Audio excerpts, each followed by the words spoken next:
As you are undoubtedly aware, on August the 4th, 2020, a massive explosion rocked the city of Beirut, with hundreds dead, 6,000 injuries, and upwards of $10 billion of property estimated to be damaged. Our hearts are with those affected by this tragedy, and if you're able to contribute, our guests who have strong ties to Beirut and to Lebanon in general will be sharing ways in which you can do that over the next couple of episodes. We will also include all the information in our show notes. Welcome to the Lighthouse Conversations, a podcast featuring entrepreneurs, tastemakers from the worlds of arts, culture, tech, and of course food. I'm Hashem, founder of the Lighthouse. We're very excited to share with you the news that we reopened our space in Dubai Design District a couple of weeks ago. And if you've had a chance to make it down already, we hope you've enjoyed the experience. I'm joined on the podcast today by Zeina El-Dana, founder and CEO of Z7 Communications, which she founded in 2007. Over the last 13 years, Z7 has become one of the leading luxury PR agencies in the region, with various notable clients to their credit. Come September 2020, they'll be moving into brand new offices in D3. So I finally caught up with Zeina about how she got started, some of the lessons that she's learned along the way, and reflections on her entrepreneurial journey so far.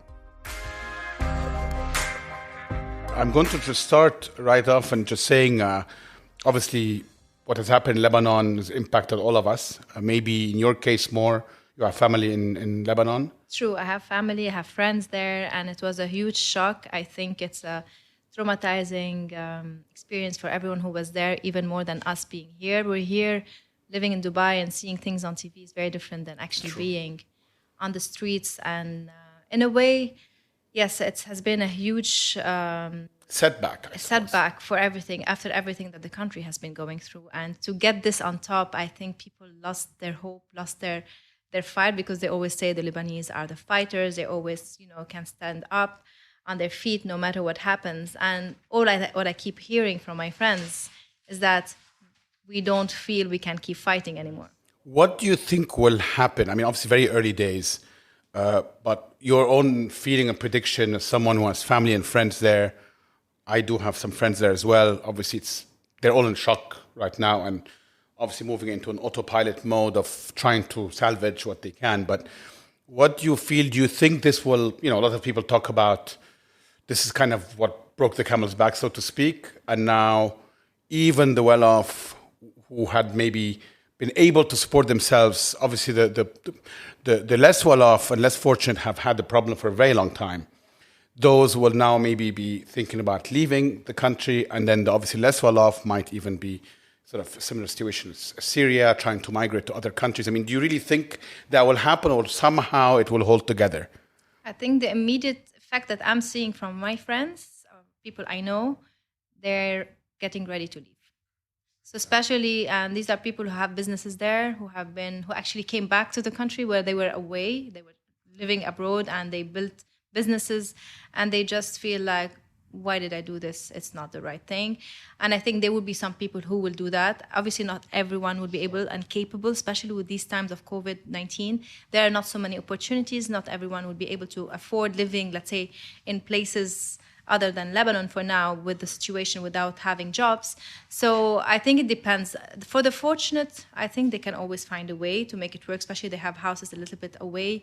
But Beirut, we lost Beirut for now. We lost our hub. We lost our happy space, even though with everything happening, going on.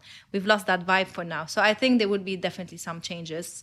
And those who can't do anything, they're going to have to amend and, put things together to be able to survive there. But it's going to be really tough for the time being. Any particular charities, maybe for our listeners, that we can add to the show notes that you can recommend? Sure. I personally checked around a lot, and I've been recommended Impact Lebanon. Okay. So I've definitely recommended this to my friends, and they have a list of NGOs, and they are actually taking the money. I think the money is basically taken from outside of Lebanon, and they basically distribute it to a number of NGOs in Lebanon. So they control, it's not going to the government. And that's the most important part. Yes, of course. Yeah. Of course.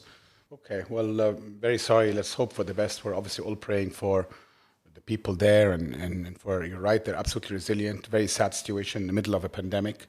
Very difficult.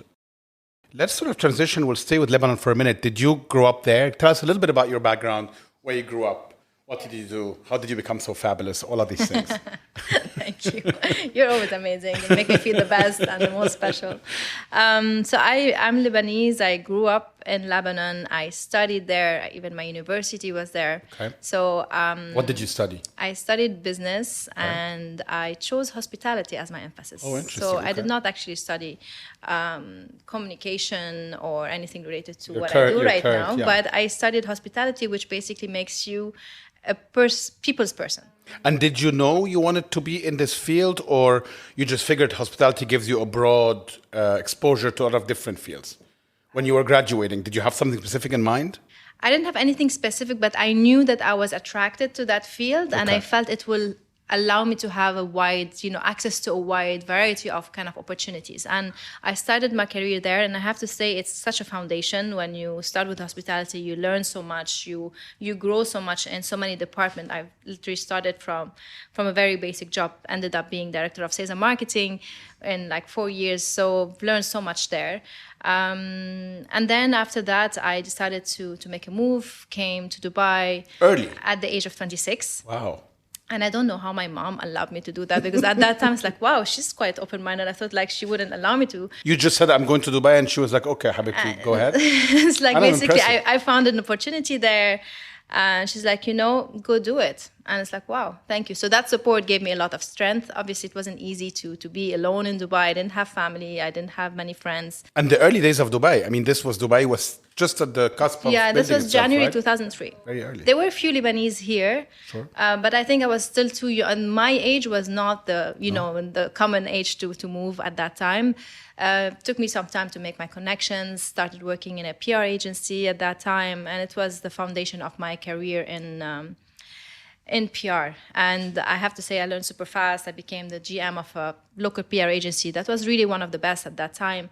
A lot of hard work and hands-on with everything I did. And I stayed there for 4 years. And I decided to take a little break and figure out what I want to do next.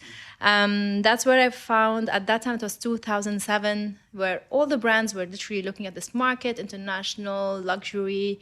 They're opening stores and more stores and really looking into It was the boom penetrating. as well. It was just Exactly. before the fall, a year and a half later. Exactly. So that was the time it was booming, and I felt there was no agency really catering for that market. So, I mean, you were incredibly young. I mean, you had, at that point, a number of years of experience, but you were in a new city still, relatively speaking, a couple of years, and you decided to take a plunge and go on your own. I mean, it's a very gutsy move. Was it just instinct, or did you spend, months studying it? I have to say it was very organic. And I can say that, yes, I had a 5-year strategic plan to launch my company, and in 5 years, and I'm going to become this, but it wasn't the plan. Yeah. I actually left the company I was working with because I felt I couldn't give what I was giving to them anymore, and I needed a break. I had some personal situation that I also had to deal with, so I took a break, literally. And I was approached by my first client, Okay. which was back then Art Dubai. Okay. I was asked to handle all their VIP event. It was the second edition of Art Dubai. Okay, It wasn't wow. called Art Dubai. It was called Gulf Masboot, Art Gulf Fair. Gulf Yeah. Art Fair. Yeah. Something Gulf like that. Fair, right. So I was asked to actually handle their VIP events around the region. And that was the first client I got approached by. And I just had genuine good connections, good relationship, people I knew in the market. And that's how it really started. And a friend of mine who had his agency, had an events agency, and it's like, Zeina, you just got your first client. You'd better just open an office and get your license sorted. And that's how it started. So it started by a simple process of getting clients and and had my license done in 4 weeks, had great support from TCOM, and started from there. Okay, so after having your first client, did you decide to, because now obviously there's a focus on luxury, for example, that's one of the areas that obviously your firm has specialized in. Did you just were you open to any type of clients, or did you try to focus on a particular area or niche? Sure. In general, I'm very attracted and I'm very kind of motivated by art and culture. Okay. So you can see from the first couple of project that I was involved in were very much into arts and culture, and Art Dubai was one of them, and it was a retainer for like 8 months. Okay. Continuous work with them. And I also did a couple of very interesting events that were very culture and music festivals, but they were very private events. And then obviously PR is where my heart is. Events was great to start. It's much easier to start with a couple of events here and there, but for PR you need a structure, you need a team. And that's what I focused on. And I got approached by Versace, which was, at the time, they didn't have any representation here. They had presence in terms of retail, but they had no PR agencies representing them here. And I got approached. They met with 7 agencies, and I was among the shortlisted then selected to work with them. Were you a one-woman show, or did you have a team? Or a very At that time, it was me and an assistant. Wow, amazing. / finance. Okay. Amazing. Yeah. No, I know exactly how that is. I know the feeling of starting. And Versace, so I'm sure the others had multiple people and departments. Big agencies. What do you think made them go for you? So that was a question I had for so long, because I became close friends with the person I met as well, with Isabel, who basically was the global director of communications, who came to Dubai to meet the agencies. And I kept this question in my mind: what made you choose me? And at the end, I managed to finally get the answer. It's like, Zeina, when I met you, you just knew the market. You're an Arabic speaker. Everyone I met did not even speak Arabic.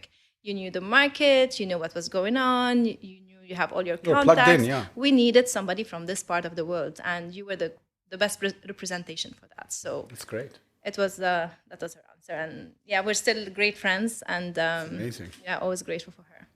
So essentially, you started with that, and then you obviously grew. So obviously, when you start working with such a mega brand that has a lot of attention and a huge network around the world, and naturally you start first going to fashion weeks, and you meet all the brands, you meet all the PR agencies that are dealing with the brand. You meet the brand in Milan. You meet your network starts in expanding very quickly. Yeah, expanding. And they were super happy with at that time I started growing the team, and I was personally very, very much involved, and I literally built this company up myself. No, that I know. And did you focus on fashion consciously? You had an in, obviously, now with fashion. You started building that up. I saw the gap in the market, and I felt, with that opportunity happening there in the market with Versace on board and having the opportunity to meet many more brands, it was a generally very organic kind of networking and expansion within that field. So we did end up working probably with most of the Italian brands, from Versace to Etro to Tod's, to Salvatore Ferragamo, to all the most amazing brands, to Bottega Veneta as well, and many others. So that's how it started. And with time, obviously, the team was growing. Our presence was strengthened. Reputation and positioning in the market as a leading luxury PR agency. We attracted a beauty brand, and we attracted watches and jewelry, and we started growing and diversifying our portfolio into different kind of categories. Yeah. And you do events, and you also grew in terms of activities, right? Exactly. So as you know, PR itself has changed so much. Years back, PR used to be, or clients used to ask us, okay, our KPIs or what we need to deliver is number of clippings, invitations to events, having the press attend, and getting coverage. It was very simple. Correct. And over the years, things have started evolving, and we now have digital media, digital marketing. We've got social media influencers. We have events and brand experiences. So everything started evolving to a more experiential kind of side of things. And brands used to be very kind of, I remember very well, brands used to come to us saying, we want to create awareness. Yeah. We want to position ourselves. We want the market to know our story. Yeah. Yeah. Now it's a little bit different because they've been in this market. 100%. So we are here. They've been here. They know the market better. They know what works. And the clientele has changed. Exactly. And well, now it's younger, different. Many brands have even had to relook at their DNA. If you notice, at certain points, every single brand was relooking at their history, relaunching themselves to become more relevant to the younger generation. So that's part of the process of every brand throughout years and years, since they start. But in that process of changes, we felt we had to also expand our services and diversify and launch a brand experiences kind of division that we basically were catering for luxury brands to host their events, fashion shows, parties, launches, as well as have a digital team to cater for social media and content creation and everything else. But what happens is like with having these two divisions within our team, we can now offer a 360-degree approach. So it's part of the overall experience or package that you basically service that you offer. yes. But the brands, I'm just very curious about this because what I'm seeing from the outside with a lot of these luxury brands also, as you said earlier, rightfully so, the business model is changing. So, for example, many of them obviously came to this part of the world and many other parts of the world through distributors or agents. And today, many of them are going directly to the consumer. Your job is shifted as well because you have to now focus on a different kind of target. Am I right? True. So in our case, we had direct contact with brands. So Always. Our Okay, contracts were with Milan, Paris, New York, and this was very exceptional because we dealt directly with the HQs, not with their local representation. So that's how we started. And by starting like this, also you can imagine that our standards were super high. Like we work as an international agency based in Dubai, and we were the extension of the teams of these brands on the ground. They didn't have any teams on the ground or really that kind of connection. Then with time, what started happening? Yes, partners had to some partners have become more involved with the brands. So basically they've kind of started taking over these kind of decisions or making them more kind of together with the brands. Some brands have decided to like venture on their own by doing a JV and opening their own offices and hiring their own in-house teams as well. In that perspective, for example, we used to work much more with many more brands maybe who didn't have representation, but now they do have a representation. So they have their own team. That's where we support them with brand experiences. We support them with digital services. We support them on project basis. But we also have many brands who have no representation, and the diversification of the portfolios was very crucial for that, for sure. And what kind of KPIs do they ask for now when you look at the realm of digital? I mean, are they saying go work with the local influencers? Do they want to see more clicks and likes? I mean, because it's a very nebulous, evolving, changing world. I mean, how do you keep track of that? So traditional PR is still needed. I mean, we've never stopped with traditional clippings, PR. events, etc. So clippings definitely is still there. Brands are appreciating online presence or coverage now more. Like before, they didn't used to really take it into consideration. Now they're like, okay, no, it's like online is as equally strong as print.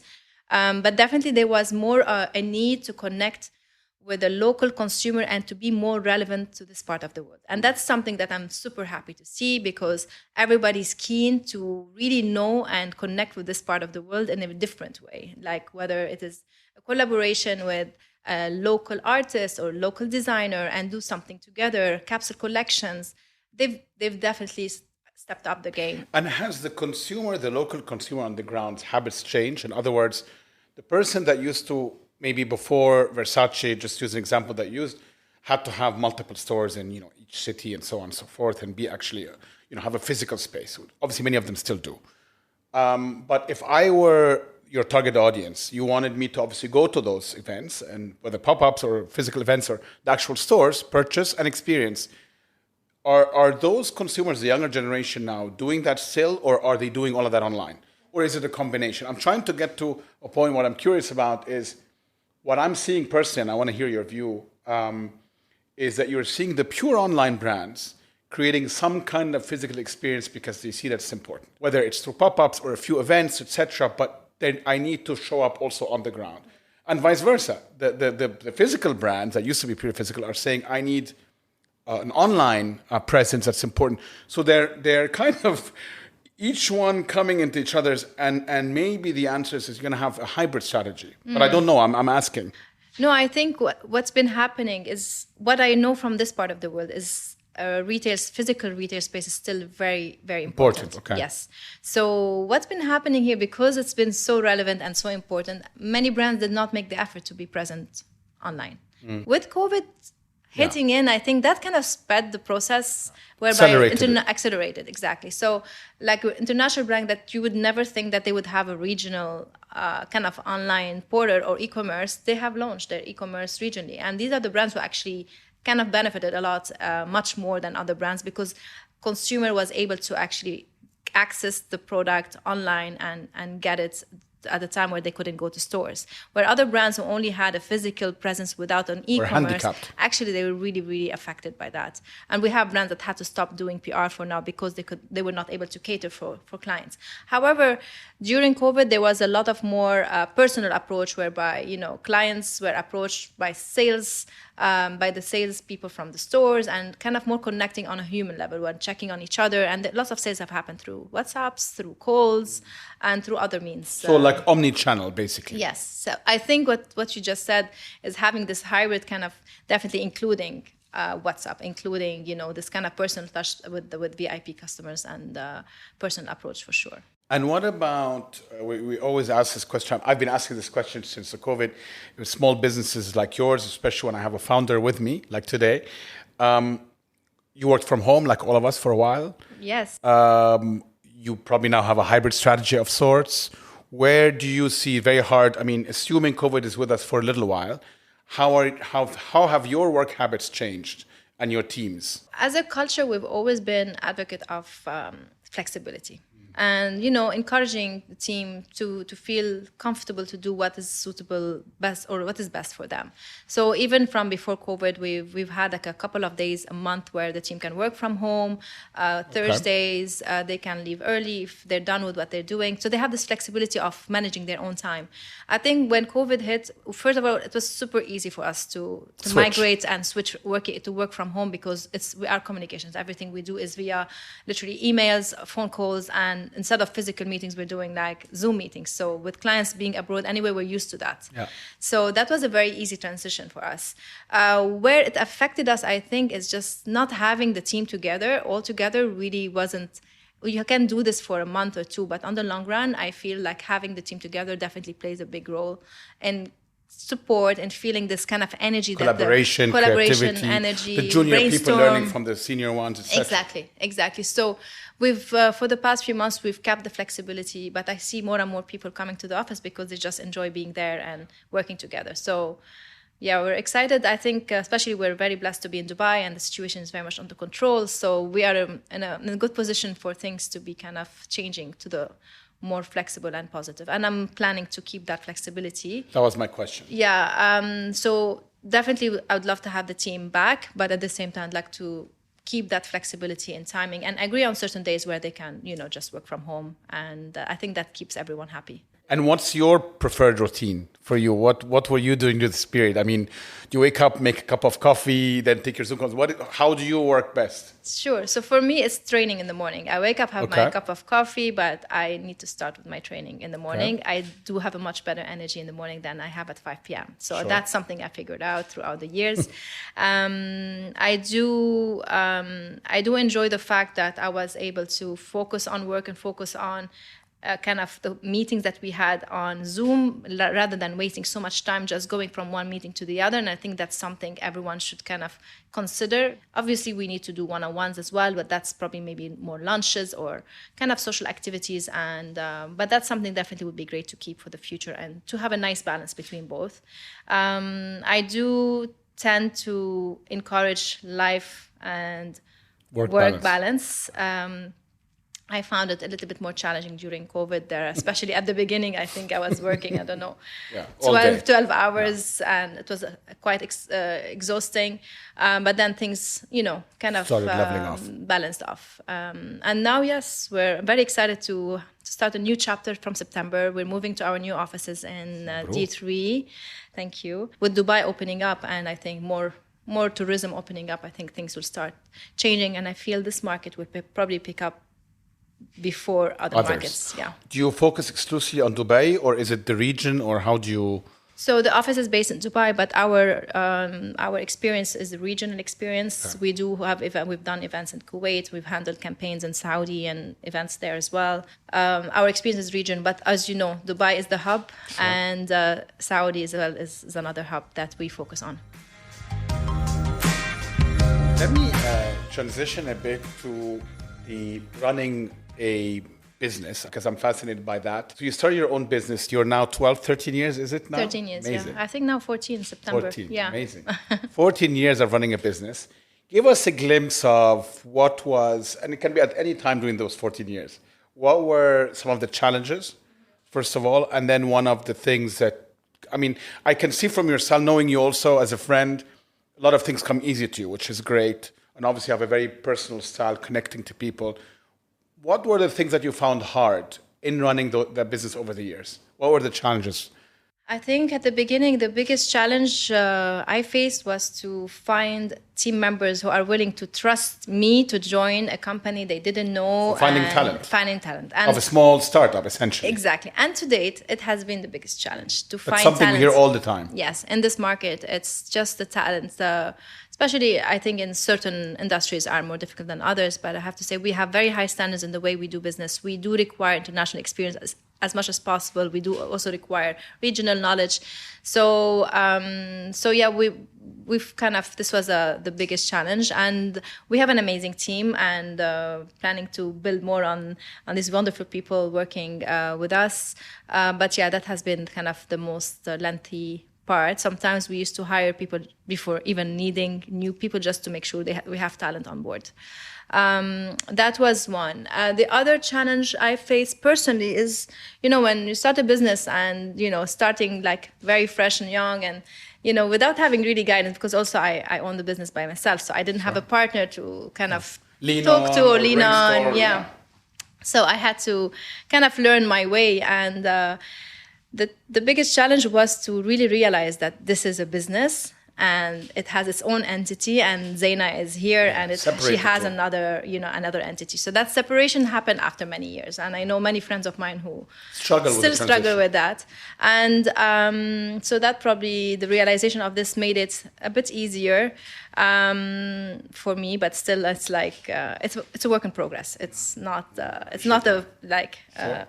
easy transition. Among the things I've really learned, and as you know, I've started a course at Harvard recently with OPM, and I went there. I was very curious to see, like, am I doing the right thing? Am I being the right CEO? Do I have the right culture? So let's go back to that for a second. So I think that's very interesting. What did you want to get out of that Harvard experience? Was it that you wanted to benchmark, or you felt there were gaps that you wanted to fill, or find peers to? Or all of the above? Sure. So the main reason I wanted to start the course was I felt the company was growing and I needed to be well equipped for the second stage of growth for the company. And if you read the explanation of the course, it's exactly that. It's helping leaders take their company to the next level. And did it meet your objectives? It did meet my expectation, my objectives greatly. I still have one unit to go. Okay. But beside that, I went there with no expectation. I didn't know really what to expect. I knew that it's one of the best, experience to have. We had experience on campus. I didn't know how many people. It was like all kind of, I didn't have someone. I didn't actually dig too much. I just the decision was there, And when I went and I met around 170 people who were on the course on campus, and I think that was the best part. Beside the knowledge and the educational side, is that having this network of friends and connections all around the world, and being able to share experiences on neutral ground. So that was a very, very important part of the learning experience. Is having this network and being able to share. Because at the best of times, being a founder or a CEO is very lonely, right? Yes, true. And the best of times, let alone during COVID, which I think was double as lonely. You probably know this. With a lot of companies, especially technology companies nowadays, when they go to these VCs and others, they actually always tell you they have a strong preference for co-founders.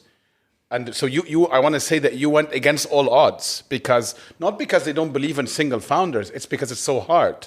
It seems that you found other ways to reach out and find the network that supports you. Exactly. And then you have beautiful people as well in my life who reached out, like you, during COVID. And it's like, Zeina, do you need any help? How can I support? Let's look at numbers. Let's look at this. And that's for that as well. I'm very blessed to have amazing friends in my life. But for sure, the fact that I was able to expand this network and with people who are like-minded, it was something very precious. Well, thank you for saying that. My experience comes exactly like yours. It's because I'm well aware of having started a business by myself, how difficult it can be. And I'm very appreciative of others talking to me. And I realize that then the problems that feel sometimes very much yours are shared. Many others feeling the same thing. And it's weird. I don't know if you had the same experience. At least it happens to me. You sometimes even have a sense of shame. You almost think like, I have this problem. Why can't I fix it? and you don't want to talk about it as if you have, it's something that's shameful. And then you sit in a room with others that have maybe similar, and you're like, oh my God, they actually face the same. And that I think becomes liberating. And it's, at least for me, I can speak about myself, it wasn't easy for me to move from that step A to B, kind of letting go or sharing that, you know what, I actually need help or support or guidance, and realizing that others had maybe the same situation or at least something similar that we can talk to, and you start building a community. Yes, and the trust is very important, obviously. And these there are many like forums and YPOs, and same thing with the course. So we had a living group which we were like 8 to 9, and we work on that trust and connecting with each other, knowing each other's stories, and you become really close by the end of the 3 weeks. And I think that was also like another level of the experience. And every year you get closer to different people, and you kind of build that trust together. You have been a supporter of also other women around you that are creative, that are in business. If a young Zeina would come to you today who wants to start a business, similar to what happened to you, what would be the advice? I would say get experience first. Okay. Really see what motivates you. You wouldn't know it all together from the beginning, but you'll figure it out on the way as you go along. Trust your gut, because at the end of the day, this was one of the things as well we kind of discussed during the course, and it's like they talk about how to make decent profit decently. That's something very important for the community. And they talk about how CEOs and how entrepreneurs really do it, and following the gut is a very, very important, and that's what basically differentiates people from each other. But that's something definitely, like, learn to connect with yourself, learn how to listen to your gut, and just go for it. If it feels right, just go for it. What would you have wanted to know 13 or 14 years ago that you know now when you started? Obviously, hindsight 2020, but I'm just curious. Is there one thing that you feel, God, if I knew this 14 years ago, would have been like, or is it just a journey that one has to go through, and and that's part of life? I feel it's a journey, and what you keep discovering, it never stops. It's just the fact that you should be open and believe in the process. There are ups and downs, and it's part of life. There are people who would come, there are people who would go, and you as a person, you evolve. So when you evolve on a personal level, also changes happen in the company. So it's never really separated, and that's by itself is a very interesting journey. I've had times where it was extremely difficult, and you would think like, how would I do this? But there's always something that comes, an inspiration or anything that you do that would lead the way. So it's just having this trust and follow this inner voice in there. And, one of the things that I talk to sometimes on this podcast, because I think it's very important and something I didn't have when I was younger. I started in finance and I started in the States, and I didn't have mentors. And that's, if you would have asked me the question of what would you have liked at the time, and there were others in a similar field, maybe because they were American, maybe because I was an Arab, and there weren't many in the field at the time, I kind of didn't have any mentors for a while, and in a way, it helped me. I had to figure it out on my own. But how do you feel about this issue of mentorship? And do you feel that's something that should be informal, or there should be kind of, let's talk, for example, about Arab women in business? I mean, should be more like formal mentorship communities, if you want. I think that's a very important point that you're raising, and there are two things. It's definitely having a mentor, but also having the right consultants. We can't know everything. Correct. And as you said, if you're running your own business, 1 or 2 people, you probably have lots of things covered. But if you're a small company, you're not going to have a financial advisor. You're not going to have an HR, accounting, legal, and a lawyer, and all of these people. You won't. And sometimes you're facing the situation you think that are too difficult to face because you don't know. So to have this kind of basic information, definitely have the right consultants on board, and that's what would make you a great leader. At the same time, you need that kind of mentorship, or maybe an executive coach, depending how people want to call it. But I believe in a mentorship program. I believe in women supporting women. I believe in, and I'm not a feminist. I mean, also guys can be supported, and we can get. Thank you.